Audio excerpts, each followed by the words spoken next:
Kejadian pasal 50 ayat yang ke-20. Mari kita membacanya bersama-sama. 1, 2, dan mulai. Memang kamu telah merekah-rekahkan yang jahat terhadap aku, tetapi Allah telah merekah-rekahkannya untuk kebaikan, dengan maksud melakukan seperti yang terjadi sekarang ini, yakni memelihara hidup suatu bangsa yang besar. Demikian jauh pembacaan firman Tuhan. Berbahagialah kita yang mengimaninya.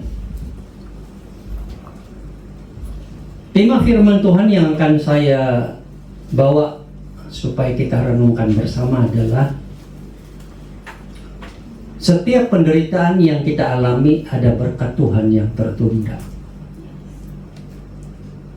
Setiap penderitaan yang kita alami ada berkat Tuhan yang tertunda.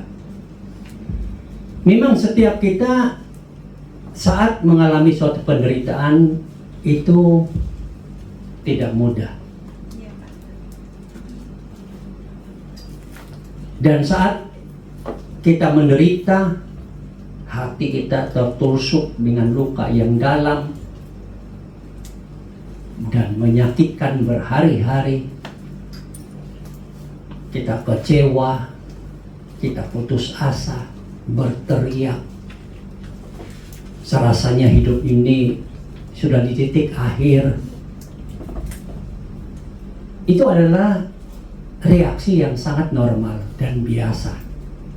Karena kita ini adalah manusia yang hidup, manusia yang terbatas, manusia yang kurang kemampuan untuk melihat segala-galanya. Dan saat kita mengalami seperti itu, terimalah dengan rela hati bahwa memang saya sedang mengalami masalah. Saya sedang mengalami derita. Yang begitu membuat kita sakit hati itu adalah pertanyaan ini.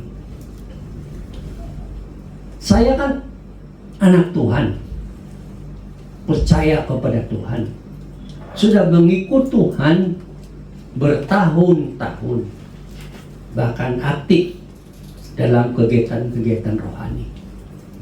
Tapi mengapa saya mengalami penderitaan yang begini berat, begini menyakitkan?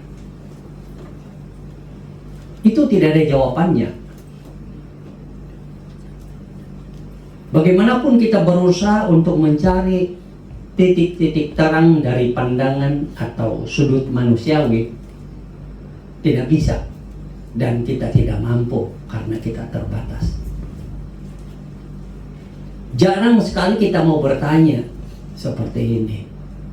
Tuhan, di balik penderitaan yang amat sangat yang aku alami saat ini, yang tak tertanggungkan oleh jiwaku, apa yang Engkau mau aku pelajari?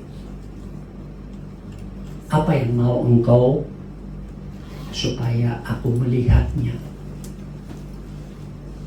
Sulit untuk mengajukan pertanyaan seperti itu.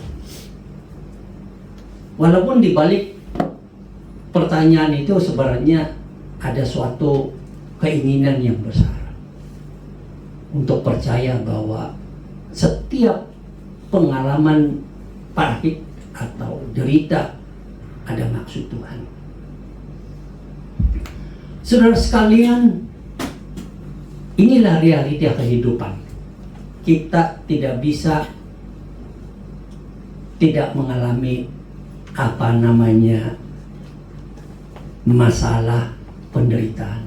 Entah itu penderitaan karena sakit penyakit kita, penderitaan karena hubungan kita dengan orang lain, penderitaan karena hubungan kita dengan anggota keluarga kita, atau berkaitan dengan pekerjaan, bos kita, dan banyak lagi. Inilah kehidupan. Tapi sebagai anak-anak Tuhan, mungkin kita perlu bertanya, Tuhan, apakah di balik penderitaan ini ada berkat yang Engkau akan sediakan kepada saya? Kalau memang ada, beri aku kekuatan untuk tetap percaya mengikut Engkau. Walau di saat-saat ini aku sedang melewati atau menjalani hidup pergumulan yang sangat berat. Di balik penderitaan yang kita alami, ada berkat Tuhan yang tertunda. Bagian firman Tuhan yang kita baca tadi ini berbicara tentang pengakuan dari Yusuf, bahwa sesungguhnya dia mengalami suatu penderitaan yang tidak masuk akal dari manapun penjelasannya. Kenapa? Yang pertama, dia adalah orang yang percaya kepada Tuhan, dan percayanya tidak main-main. Tidak 30%, 50%, 60%, tidak 100%. Kalau kita mau melihat kisahnya, ada waktu sudah bisa membaca. Karena di balik banyak situasi sulit yang dihadapi, dia tidak pernah menyangkal Tuhan, walaupun sedang dalam penderitaan yang amat sangat. Yang kedua, dia di dalam keluarga yang mengenal Tuhan dengan baik. Mengenal Tuhan dengan baik. Seharusnya penderitaan yang dia alami tidak mungkin ada. Tapi ini namanya manusia yang sudah berdosa. Apapun latar belakang dan kesempatan dalam kehidupan rohani, tetap saja mengalami masalah. Saudara membaca kisah-kisah nabi yang kecil atau yang besar, bahkan para rasul dalam Perjanjian Baru, semua mengalami masalah. Kedekatan mereka dengan Tuhan tidak perlu dipertanyakan,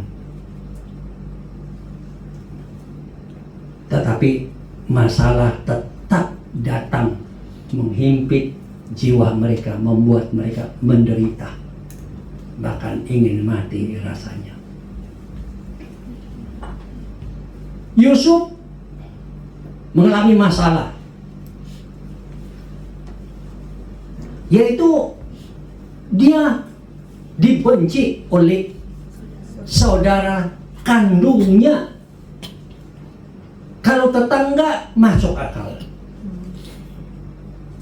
tetangga jauh masuk akal, saudara jauh masuk akal. Kalau membenci, menghina, keluarga kandung inilah yang makan sehidangan,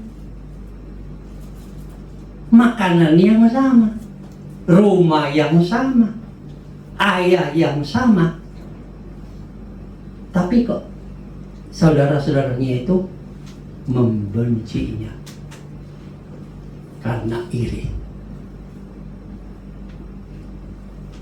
Hati saudara-saudaranya ini bukan hati saudara lagi, bukan hati manusia lagi, hati setan, hati iblis. Kenapa? Bukan saja membenci, rencana berikutnya adalah mereka mau membunuh Yusuf. Di mana ada saudara yang membunuh saudaranya? Tapi itu yang terjadi. Apakah itu indah? Dibenci dan dibunuh, atau mau dibunuh oleh saudara kandung sendiri? Wah, ini cerita yang parah. Mungkin saudara ada juga pengalaman yang seperti ini.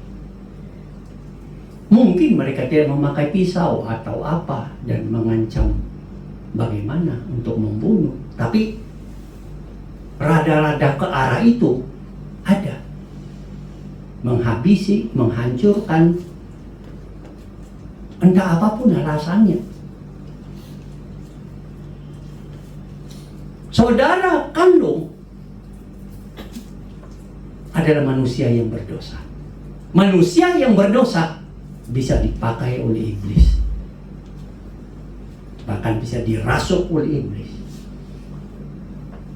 Kalau mereka tidak percaya kepada Tuhan, menjadi alat iblis. Hati mereka berubah menjadi hati iblis untuk menghancurkan. Itu yang biasa terjadi. Itu reality di dalam kehidupan kita. Makanya bukalah mata besar-besar. Lihatlah bahwa saudara kandungmu itu pun manusia berdosa. Manusia yang bisa dipakai iblis. Atau kalau saudara tidak hati-hati, dirimu sendiri pun harus sadar bahwa kamu itu orang berdosa dan bisa dipakai oleh iblis untuk menghancurkan saudaramu atau orang lain. Penderitaan yang dialami ini bisa jadi masalah mental yang besar. Bayangkan tiap waktu mendengar kata-kata hinaan, kebencian. Bahkan dalam bisikan-bisikan tertentu mendengar rencana-rencana pembunuhan. Oh, betapa hati itu begitu terluka. Betapa hati itu begitu hancur. Pada masa yang sama, ini adalah keluarga yang percaya kepada Tuhan. Tapi di dalamnya ada iblis. Dan betul, rencana pembunuhan bukan rencana semata-mata langsung dilaksanakan. Hanya ada anugerah Tuhan. Dia tidak jadi langsung dibunuh, dibuang ke dalam sumur atau jurang yang agak dalam. Tapi itu pun dalam bentuk pembunuhan. Kenapa? Dibiarkan begitu saja. Oh, bayangkan dalam pikiran saudara, kalau ada saudara kandungmu memasukkan engkau ke dalam sumur atau perigi yang dalam. Oh, jangankan beberapa jam, bagaimana kalau satu malam? Apa yang saudara pikirkan? Berteriak tidak ada yang mendengar. Mungkin suara saudara habis. Tapi dibiarkan begitu saja. Oh, hati begitu sakit. Hati begitu menderita, kecewa, putus asa. Kenapa? Kalau orang lain yang melakukannya, mungkin saudara masih ada alasan, memang orang itu jahat. Tapi kalau saudara kandung sendiri, itulah yang dialami oleh Yusuf. Oh,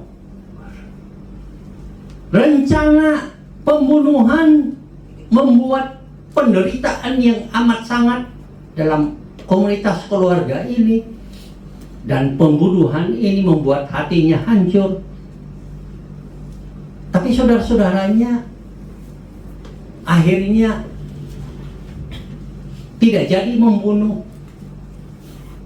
dan pengertian langsung membunuhnya. Dimasukkan dalam sumur, tapi kemudian ada para pedagang yang lewat. Pikirannya apa? Itu sama saja dengan membunuh dalam bentuk yang lain. Yusuf dia angkat lalu dijual. Kalau orang lain yang mengangkatnya dan menjualnya menjadi budak, mungkin Yusuf bisa tenang-tenang saja. Karena memang orang jahat kerjanya itu.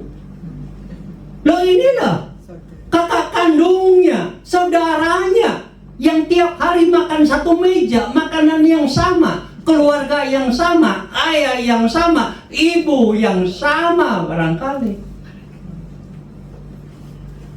Loh, kau menjual aku jadi budak? Nah, waktu itu penjualan budak itu berarti itu orang sudah kayak barang, udah tidak dianggap manusia. Nama pun tidak perlu disebut. Coba kalau saudara dijual jadi budak, apa perasaan saudara? Kalau orang lain yang melakukannya, mungkin hanya saudara, ya memang orang jahat. Tapi kalau kakakmu yang buat, saudara dekatmu yang buat, mereka bertemu dengan orang dan menjual engkau jadi budak, apa yang saudara rasakan setelah tahu bahwa itu adalah perbuatan anggota keluargamu? Oh, menyakitkan hati, hancur. Itu yang dialami Yusuf. Dia dijual dan dia dibawa ke Mesir, suatu perjalanan yang jauh dan suatu perjalanan mengangkat seorang budak. Ya, apakah itu penderitaan? Penderitaan yang amat sangat tidak bisa. Kalau saudara di pihak Yusuf, pasti sudah tidak bisa menerimanya. Ini perbuatan saudara kandung ini, tidak bisa. Begitu sampai di rumah, ini apa ini? Potifar ini, Mesir ini. Dia tidak banyak komplain, tapi dia tetap berdiri sebagai orang yang layak melakukan tugas dan tanggung jawabnya, karena dia sadar dia adalah umat Tuhan, pengikut Tuhan, setia kepada Tuhan, tetap beriman. Jadi boleh dibilang dia dibenci, imannya tetap kuat. Dia dimasukkan dalam sumur, imannya tetap kuat. Dia dijual sebagai budak, imannya tetap kuat. Begitu sampai di rumah Potifar, dia bekerja sebagai orang yang beriman, penuh tanggung jawab. Walaupun tuannya itu tidak seiman dengan dia. Mungkin awal-awalnya juga sulit, tapi dia sebagai umat Tuhan, dia tetap bekerja dengan baik di dalam apapun situasi. Akhirnya terbukti dia adalah orang yang terpercaya, terhebat, terpandai dalam banyak hal. Dipercayai menjaga seluruh urusan harta tuannya. Hebat. Ada berkat khusus. Tapi kemudian istri Potifar mengganggunya, menggodanya supaya tidur bersama dengan dia. Tapi karena dia adalah orang yang beriman kepada Tuhan, dia tidak mau. Dia tidak mau melakukan hal-hal yang salah di hadapan Tuhan. Tapi karena istri Potifar itu jahat orangnya, dia dituduh untuk melakukan kejahatan. Lalu tidak ada pilihan, masuk dalam penjara. Segala hal baik yang dilakukannya sebagai pengurus rumah Potifar, begitu saja hancur dan dimasukkan dalam penjara. Apakah itu tidak membuat penderitaan? Bayangkan kalau saudara itu melakukan tugas dan tanggung jawab dengan baik di rumah bos atau di tempat pekerjaan, tidak ada sedikit pun yang salah. Boleh dikatakan sempurna kerja dan tanggung jawab sudah dilakukan. Dan tiba-tiba sudah dituduh berbuat yang salah dan dikeluarkan. Rasanya bagaimana? Di satu sisi sudah bilang, saya yang terbaik semuanya, kenapa saya kalau dibuat begini? Pasti hati saudara itu menderita, sulit menerimanya. Kenapa ini harus terjadi? Saya pikir Yusuf sebagai manusia pasti akan mengalaminya. Masuk penjara tanpa salah. Coba kalau saudara masuk penjara tanpa salah, apa yang saudara harus lakukan? Mungkin ada banyak kata-kata yang ganas yang keluar. Bahkan doa-doa saudara pun adalah doa yang betul-betul mendatangkan halilintar dari langit.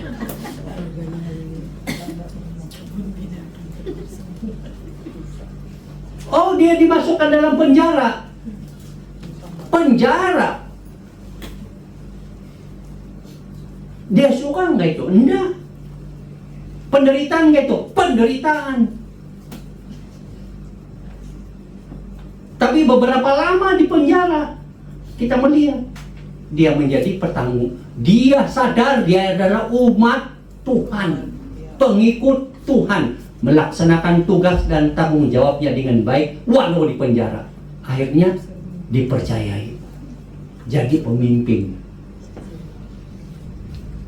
Begitu kenalan-kenalan dengan orang, ada orang yang dipenjara juga, pelayannya raja.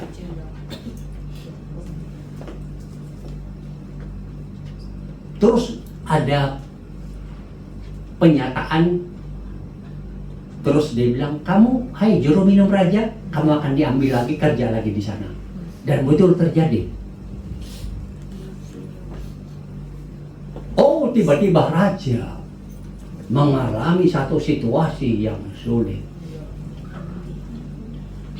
Ada penglihatan yang susah dimengerti. Dipanggil semua ahli-ahli tafsir, tidak bisa menjelaskannya. Si tukang juru minum ingat bahwa di penjara, ya entah beberapa tahun kemudian ini teringat ada orang yang bisa. Dipanggillah Yusuf. Dijelaskan bahwa maksud itu adalah akan terjadi musim sulit. Makanya negara harus mempersiapkan gudang-gudang penyimpanan makanan supaya waktu itu datang masih menjalankan kehidupan.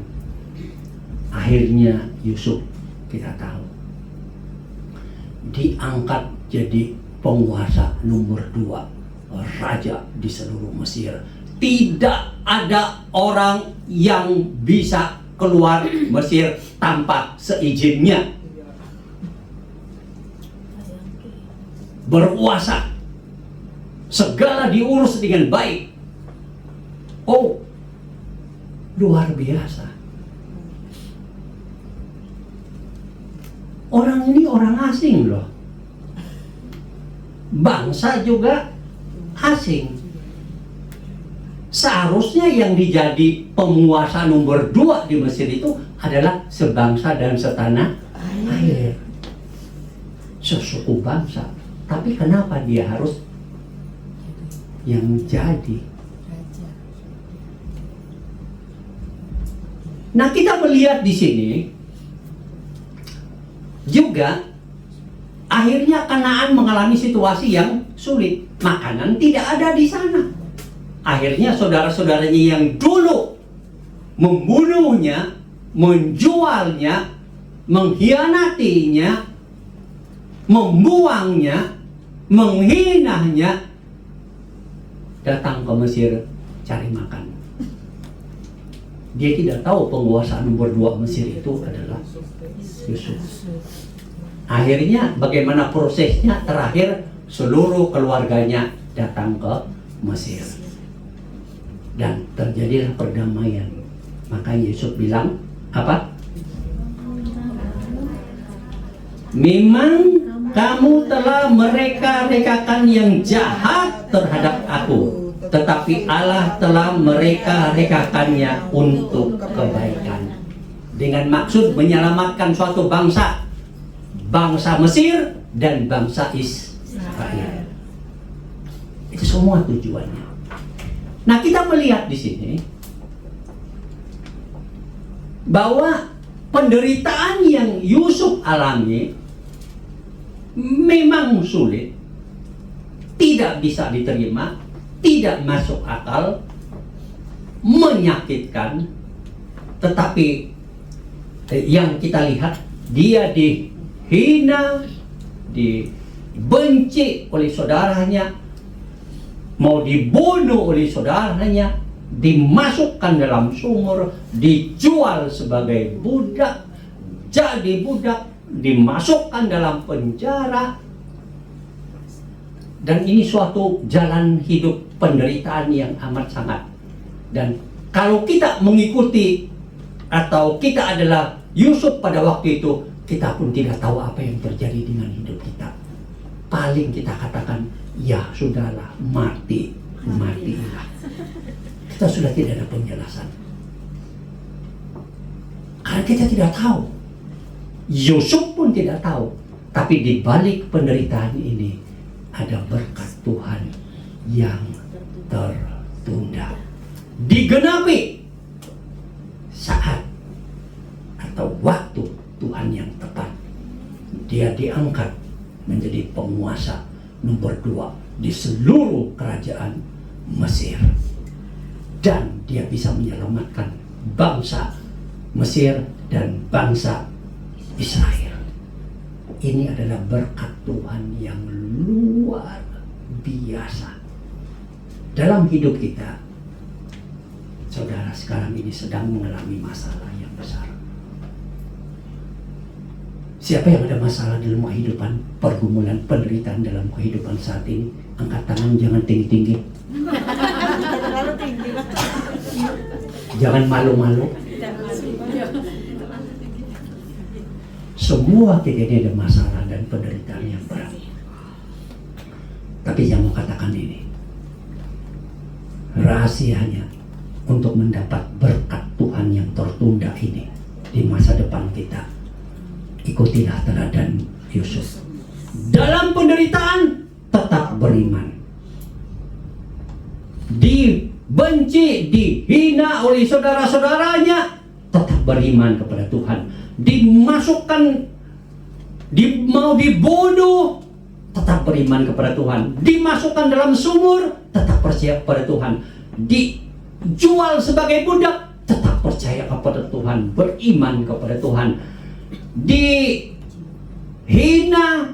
dituduh palsu oleh istri Potifar dan akhirnya dimasukkan dalam penjara, tetap percaya kepada Tuhan. Kedekatan dan keimanannya kepada Tuhan dalam menjalani hidup yang penuh penderitaan dan kesulitan ini menuntunnya untuk menerima berkat Tuhan yang tertunda itu. Rahasianya dekat kepada Tuhan, ikut terus kepada Tuhan, walau apapun bentuk penderitaan yang saudara alami. Penderitaanmu karena anakmu, karena suamimu, karena orang tuamu, karena bosmu, karena teman-temanmu, karena dirimu sendiri. Apapun bentuk penderitaan yang sudah bisa jelaskan dan katakan dengan terus terang saat ini, tetaplah percaya kepada Tuhan. Tetaplah ikut Tuhan. Karena besok, bulan depan, tahun depan, waktu yang tepat, Tuhan akan berikan berkat itu yang tertunda itu untuk saudara alami. Amin. Mari kita berdoa.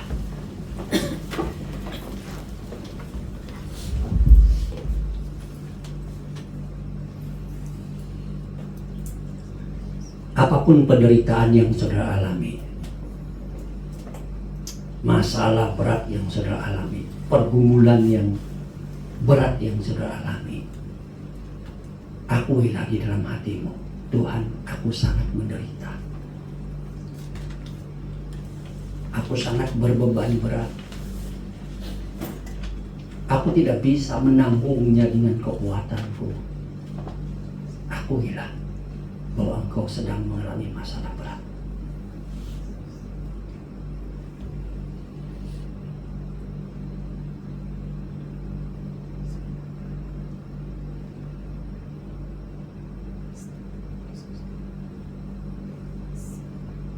Dan teguhkanlah iman percayamu kepada Tuhan. Katakan, Tuhan, dalam penderitaan yang berat aku alami ini, masalah berat yang aku alami ini, aku tetap beriman kepadamu. Aku tetap percaya kepadamu. Aku tetap mengikut engkau.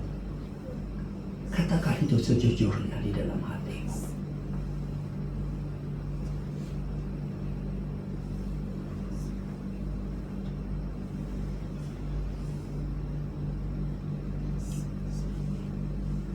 Katakan kepada Tuhan dengan iman, Tuhan, di balik penderitaan, beban hidup yang berat yang aku alami saat ini, aku yakin ada berkat Tuhan yang sudah Tuhan siapkan, dan pada waktunya aku akan menerimanya. Imani.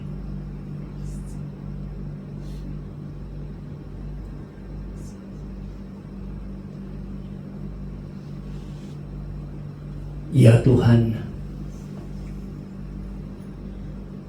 kami hanya berserah sepenuh hati kepadamu dalam melewati segala penderitaan hidup saat ini, melewati pergumulan hidup yang berat saat ini, melewati masalah-masalah yang tidak ada hentinya saat ini. Karena kami tahu hanya di dalam Engkau kami kuat. Kami bisa melewati sesulit apapun masalah, karena kekuatan yang Engkau anugerahkan kepada kami. Ini satu hal yang kami yakini, Tuhan, di balik semua penderitaan ini hanya ada berkat-Mu yang tertunda. Saatnya nanti kami yakin Engkau akan karuniakan, berikan kepada kami. Itulah iman kami, ya Tuhan. Terima kasih Tuhan. Di dalam nama Tuhan kami Yesus Kristus kami sudah berdoa. Amin.